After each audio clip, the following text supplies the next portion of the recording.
Hi everyone. आज इस video में हम लोग बात करने वाले हैं CSS लर्निंग फॉर बिगिनर। इस वीडियो में हम CSS स्टार्टिंग से सीखने वाले हैं, जो कि काफ़ी हेल्पफुल होगा फॉर बिगिनर्स। अगर आप CSS फर्स्ट टाइम पढ़ रहे हैं तो ये वीडियो आपके लिए होगा। और इस वीडियो में हम लोग काफ़ी इजी तरीके से सीखेंगे CSS, काफ़ी स्क्रैच से सीखेंगे। तो ये बेसिकली एक क्रैश कोर्स होने वाला है for beginner. So without being doing delay, let's get started। यहाँ पे अगर आप लोगों ने CSS स्टार्ट किया है तो OBS से आपने HTML पढ़ ली होगी, राइट। तो यहाँ पे मैं एक HTML टेम्पलेट क्रिएट कर लेता हूँ। अब हम CSS की बात करते हैं। तो CSS जब भी हम सीखना स्टार्ट करते हैं तो उसमें सबसे पहली चीज़ आती है कि CSS होती क्या है और CSS को यूज कैसे करते हैं। तो बेसिकली CSS होती क्या है, हमारा जो भी HTML होता है, जो भी अगर हम कोई वेबसाइट देखोगे आप या फिर कुछ भी देखो आप, अगर हम इसी चीज़ को ले लें तो ये HTML का एलिमेंट होता है। इसमें अगर कोई एलिमेंट, कोई वेब पेज या फिर कोई एप्लीकेशन HTML से बन रहा है तो उसमें ना कोई कलर होता है ना कुछ ना होता है। वो जस्ट एक black and white, black, basically एक ब्लैक टेक्स्ट ओनली होता है, टेक्स्ट स्ट्रक्चर होता है। और उसको हम CSS यूज करके उसमें कलर, बैकग्राउंड, इमेज, ये सारी चीज़ें यूज करके उसको और भी ब्यूटीफाई करते हैं। तो CSS का मेन काम होता है HTML को ब्यूटीफाई करना, उसको सजाना, राइट। तो यहाँ पे इसको पहले हम HTML को लाइव स्क्रोल के साथ स्टार्ट कर लेते हैं, फिर वन बाय वन हम हर टॉपिक को इसमें देखेंगे। अब आई होप कि CSS का बेसिक डिफिनेशन मैंने दे दिया कि CSS कहाँ पे और किस लिए यूज होती है, राइट। तो HTML, CSS और जावास्क्रिप्ट, जो ये जो तीनों चीजें हैं, ये बेसिक कंपोनेंट है ऑफ वेब डेवलपमेंट, ठीक। उसमें से ये एक पार्ट है CSS। अब हम CSS टॉपिक स्टार्ट करते हैं। तो इसमें अगर हम बात करें CSS कितने प्रकार से हम HTML में यूज कर सकते हैं, तो इसके तीन प्रकार होते हैं कि यहाँ पे हम या तो इनलाइन CSS लिख सकते हैं, या तो इंटरनल CSS लिख सकते हैं, और या फिर एक्सटर्नल CSS। तो इनलाइन CSS क्या होता है? इनलाइन CSS मतलब हम टैग के अंदर ही, जैसे हम क्लास और लगाते हैं वैसे ही स्टाइल टैग के अंदर, स्टाइल एट्रीब्यूट के अंदर अपना CSS लिखते हैं, राइट। यहाँ पे हम स्टाइल टैग यूज करेंगे, स्टाइल एट्रीब्यूट यूज करेंगे और अपना पूरा CSS इसी डबल कोट्स के अंदर लिखेंगे। जैसे मान लो इसको कलर रेड करना है तो कलर रेड कर देंगे इसको। ठीक उसी प्रकार अगर आपको एक CSS से ज़्यादा CSS लिखनी है तो इसी में आपको, जैसे बैकग्राउंड भी मुझे लगाना है तो यहाँ पे बैकग्राउंड कर देंगे ब्लैक। तो इसी तरीके से आप CSS लिख सकते हो इसके अंदर। तो ये होगा इनलाइन CSS।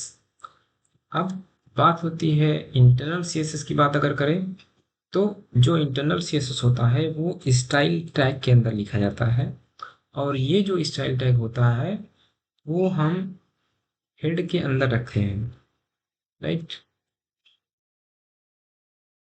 अब ये जो CSS हमने यहाँ पे लगा रखी है, अब जब हम इंटरनल CSS यूज करते हैं तो इसको हमें बताना पड़ता है कि ये CSS किस पे अप्लाई होगी। तो उसके लिए हमारे पास होता है सिलेक्टर। अब जैसे इस H1 पे मुझे ये वाली CSS लगानी है, तो इंटरनल जब CSS हम लिखते हैं तो उसको पता नहीं होता है कि ये CSS कहाँ पे लगानी है उसको, ठीक है। उसके लिए हमको सिलेक्टर बताना पड़ता है कि इस सिलेक्टर पे ये CSS जो है वो अप्लाई करनी है। तो यहाँ पे बेसिकली हम सिलेक्टर लिखते हैं और उसके कर्ली ब्रैकेट यूज करके उसके अंदर सारी CSS की प्रॉपर्टी हम लिखते हैं। जब हम इनलाइन सीएसएस लिखते हैं तो इसमें क्या होता है कि हमारी जो सीएसएस होती है वो केवल हम एक ही एलिमेंट पर अप्लाई कर पाते हैं।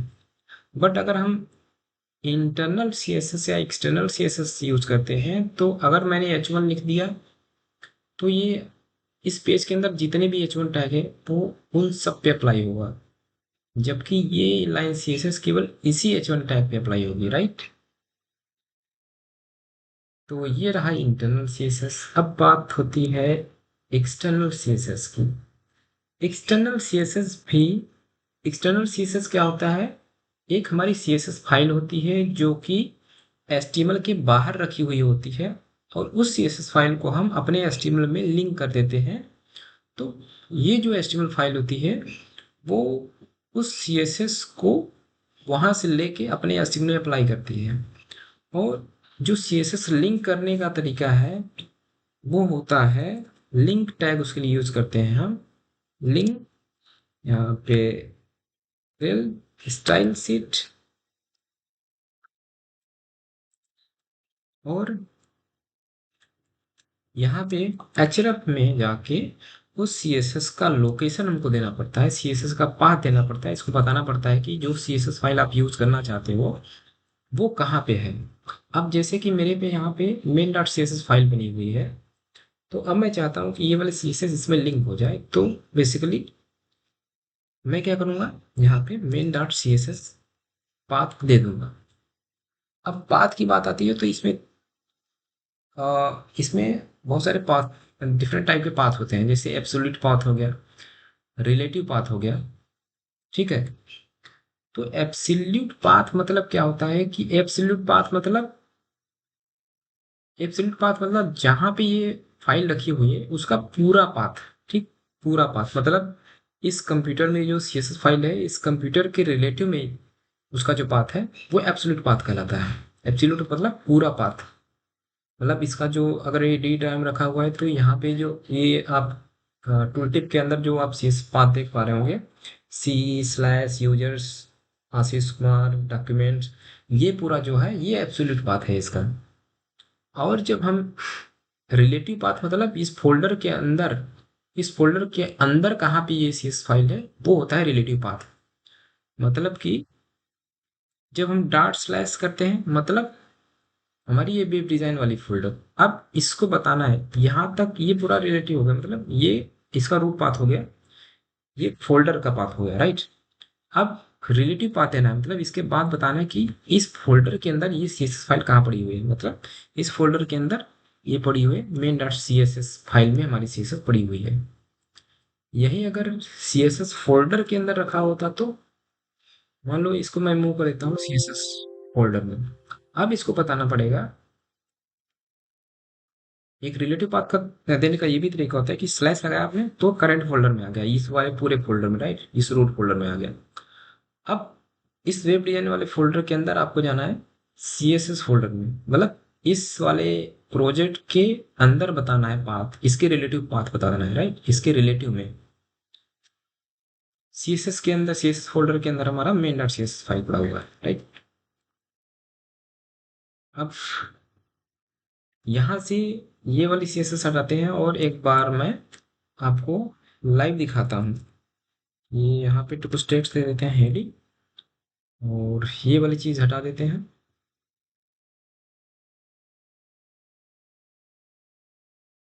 और अगर आप यहाँ देखोगे तो ये हमने बैकग्राउंड ब्लैक लगाया था और कलर हेडिंग कलर मतलब रेड लगाया था, तो उसके अकॉर्डिंग ये आ गया है, सी एस एस अप्लाई हो चुकी है।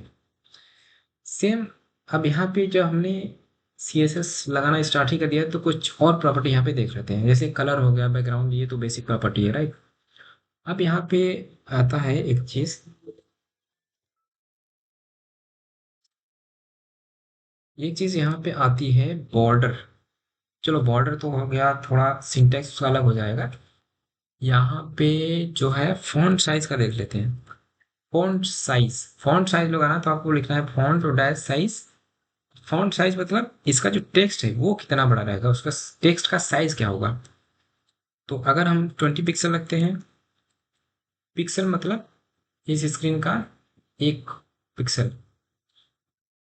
ठीक है, ये जो स्क्रीन होती है वो डिफरेंट डिफरेंट डिफरेंट पार्ट मतलब पिक्सल्स में डिवाइड होती है, और इसका जो पूरा पिक्सल है उसका एक पार्ट एक पिक्सल हो जाता है, राइट।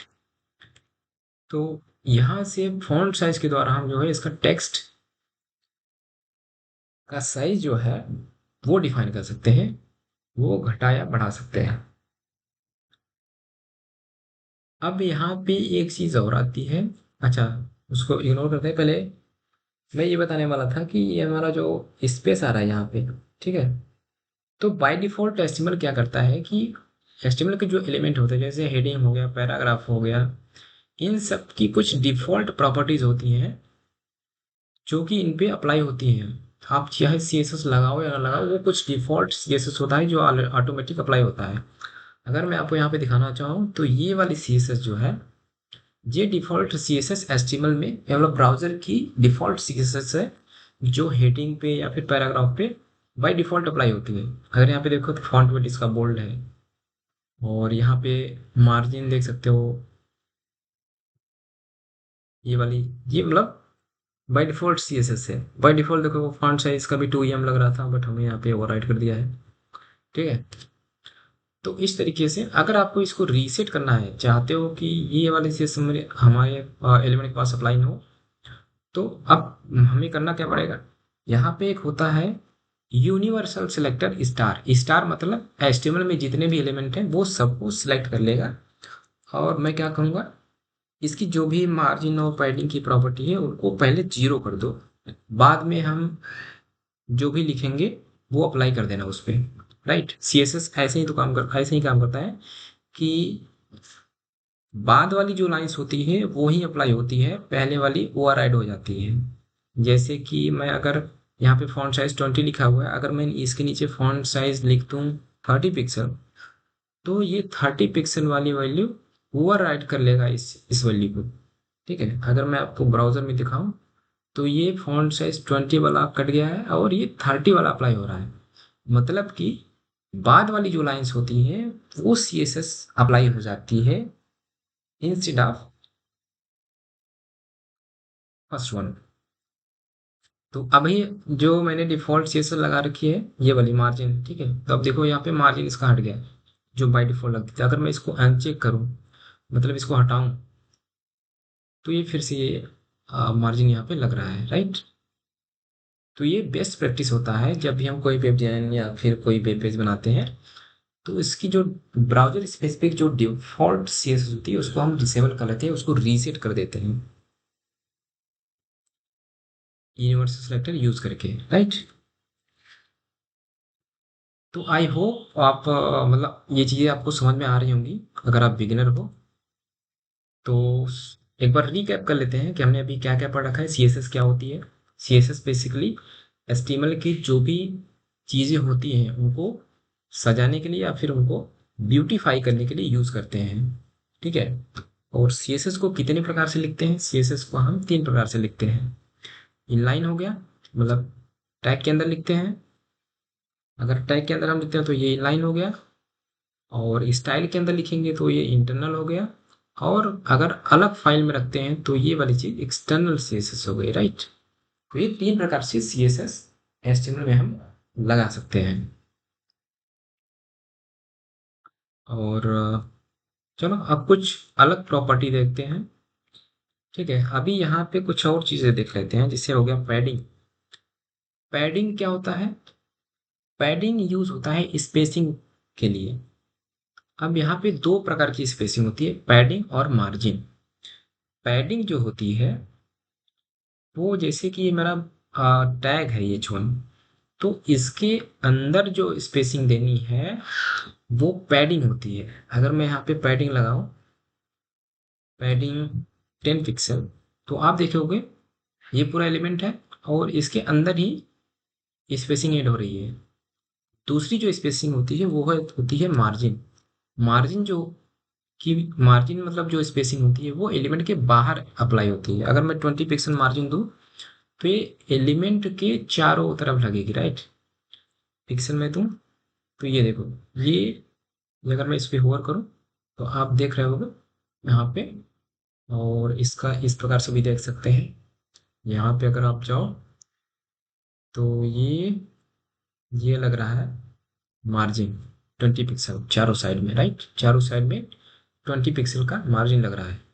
और बॉर्डर बॉर्डर देखो डैश आ रहा है, मतलब बॉर्डर भी अप्लाई नहीं हुआ, बॉर्डर कुछ नहीं है। पैडिंग देखो 10 पिक्सल लग रहा है। और इसका अगर साइज देखें तो ये 300 और 300 विड्थ आ रहा है, और 34.5 पिक्सल जो है इसका हाइट आ रहा है।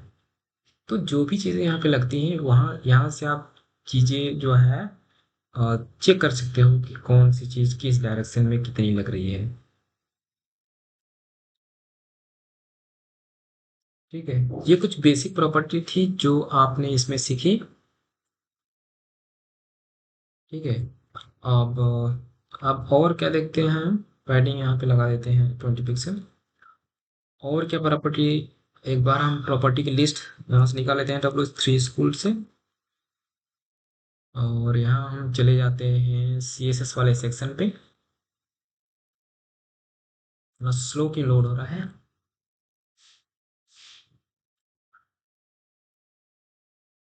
मेरा नेट तो स्लो नहीं हो सकता, वाईफाई से कनेक्टेड है।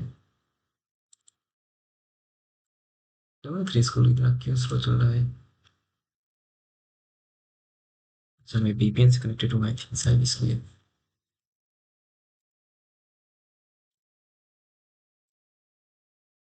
तो यहाँ पे हम CSS पे ले जाते हैं। CSS में यहाँ पे देखोगे आप जो भी प्रॉपर्टी है सारी चीज़ें यहाँ पे हैं। तो आप वन बाई वन पढ़ सकते हो। हम यहाँ पे वन बाई वन हर चीज़ को देखते हैं पहले, ठीक है। अब अगर यहाँ पे मार्जिन और पैडिंग हमने देख ली, अच्छा हाइट और विड्थ देख लेते हैं। हाइट विड्थ सिंपली आपको पता ही होगा, हाइट जो है, अगर हाइट हमको डिफाइन करना है तो हाइट यूज़ करते हैं, और विड्थ अगर डिफाइन करनी है तो विड्थ यूज़ करते हैं। ठीक है, CSS height and width values. आप आप इसमें कितने प्रकार की वैल्यू दे सकते हैं। जैसे ऑटो होता है, ऑटो मतलब अगर जैसे हमने div ले लिया, ठीक है, पहले एक बार कोई एलिमेंट ले लेते हैं यहाँ पे। यहाँ पे चलो मैं div ले लेता हूँ, div। ठीक है, क्लास इसको दे देते हैं बॉक्स। अब मैं क्या करता हूँ, इस बॉक्स पे जो है इसकी हाइट जो है, अगर मुझे हाइट देनी है तो हम क्या कर सकते हैं, 300 पिक्सल मैंने दे दिए। अब क्योंकि ये, अच्छा ब्लॉक और इनलाइन आपने देखा नहीं है, तो अभी के लिए मैं क्या करता हूँ, विड्थ इसको दे देता हूँ, विड्थ दे देता हूँ 500 पिक्सल। और क्योंकि अभी दिखेगा नहीं इसे, तो मैं बैकग्राउंड भी दे देता हूँ, बैकग्राउंड कर देता हूँ रेड। अब अगर हम यहाँ पे देखें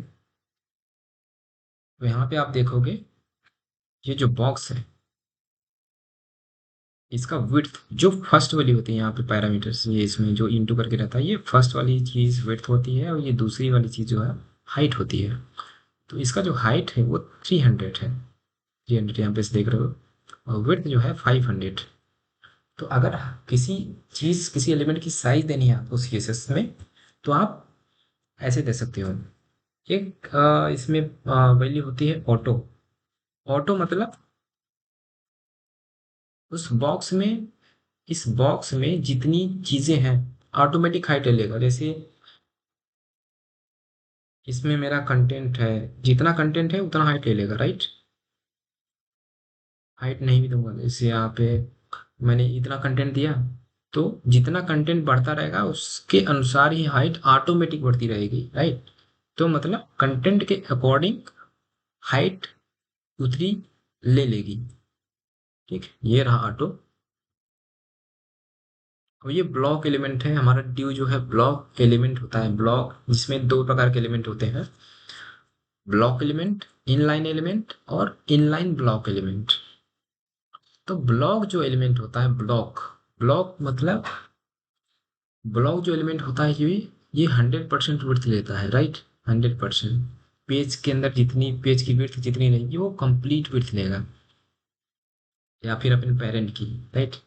पेरेंट मतलब इसके ऊपर जो एलिमेंट रहेगा, ये एलिमेंट जिस एलिमेंट के अंदर रहेगा उसकी फुल विड्थ ले लेगा अगर ब्लॉक एलिमेंट है तो। और इनलाइन एलिमेंट भी मैं दिखा देता हूँ आपको। इनलाइन एलिमेंट मतलब कि स्पैन अगर मैं लिख लेता हूँ, हम शीर्षक पे लिख देता हूँ।